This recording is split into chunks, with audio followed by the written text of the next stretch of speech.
সারা বছর কাজ করার পরে যখন and this is the first time, সিনেমাটা আসলে কেমন হবে? সেটা আসলে থাকুক, সারপ্রাইজ থাকুক। ওকে, ইনশাআল্লাহ জানাবো। ভক্তদের কথা মাথায় রেখে এবার শাকিবের সিনেমায় যুক্ত হলেন মুশফিক ফারহান। শাহরুখ খানের মুভিতে সালমান খান কি ক্যামিও করে না?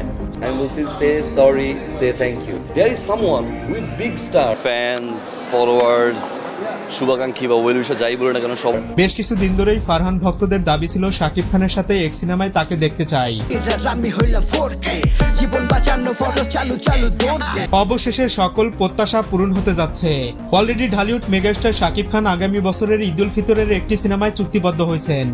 শাকিব ভাইয়ের মতো একজন মেগাস্টারকে নিয়ে কাজ করবে আমি মনে করি, এবং শাকিব ভাই বিশেষ করে গত 2-3 বছরে যেভাবে নিজে ছাড়িয়ে যাচ্ছে। নাম চূড়ান্ত না হওয়া এই ছবিটি পরিচালনা করবেন নির্মাতা আবু হায়াত মাহমুদ। সো আমি অবশ্যই বলবো যে সেদিক থেকে আমি লাকি যে শাকিব ভাইকে আমি আমার প্রথম সিনেমায় পেয়েছি। ছবিটিতে ছোট্ট একটি ক্যারেক্টারে দেখা যেতে পারে বর্তমান সময়ের ছোট পর্দার জনপ্রিয় অভিনেতা মুশফিকার ফারহানকে। 90 দশকের গ্যাংস্টার নির্ভর এই সিনেমায় এমন কিছু প্রদর্শন করা হবে যা বাংলা ফিল্ম ইতিহাসে মাইল ফলক হয়ে থাকবে। সো এইটা আমাকে আরো বেশি সচেতন হয়ে, আরো বেশি একাগ্র হয়ে, আমাকে আরো ডেডিকেটেডলি আসলে কাজটা করতে হবে। অবশেষে বলতে পারি এই সিনেমার মাধ্যমে মুশফিক ফারহানের অভিষেক ঘটতে পারে, এটা অনেকটাই নিশ্চিত।